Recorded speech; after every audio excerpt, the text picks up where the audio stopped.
ഭൂമിയുടെ ഫലങ്ങളെ കാലാവസ്ഥയെ പരിസരത്തിന്റെ വിളവുകളെയും അനുഗ്രഹിക്കണമേ.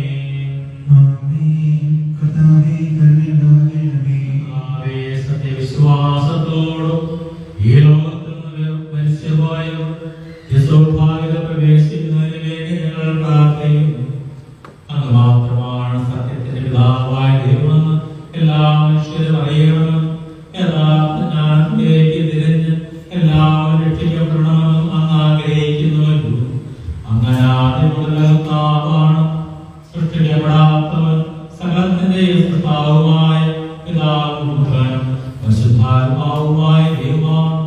അവർ മനുഷ്യവംശത്തിന്റെ രക്ഷയ്ക്ക് വേണ്ടി ദേവപുത്രനും ദേവതനുമായ പൂർണ്ണ മനുഷ്യത്വം ധരിച്ച് ദൈവത്തിന്റെ ശക്തിയാൽ പരിശുദ്ധാത്മാവിനാൽ സകലതും പൂർത്തീകരിക്കുകയും നവീകരിക്കുകയും ചെയ്തുവെന്നും അവിടുന്ന് ദൈവത്തിന്റെയും മനുഷ്യരുടെയും മധ്യസ്ഥനും നിത്യജീവന്റെ ദാതാവുമാണെന്നും എല്ലാവരും അറിയട്ടെ.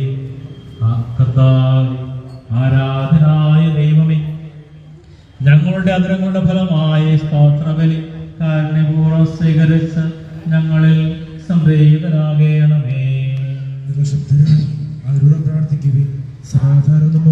പരിശുദ്ധാത്മാവിന്റെ കൃപ ഞങ്ങളുടെ ഈ കൃപാനയുടെ മേലിറങ്ങി വരട്ടെ.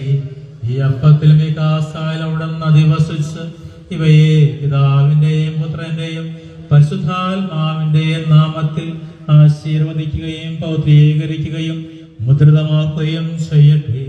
കർത്താവേ, അങ്ങയുടെ നാമത്തിന്റെ ശക്തിയാ ഈ അപ്പം ഈ കാസായി മിശിഹായുടെ ശരീരവും രക്തവുമായി ഭവിക്കട്ടെ.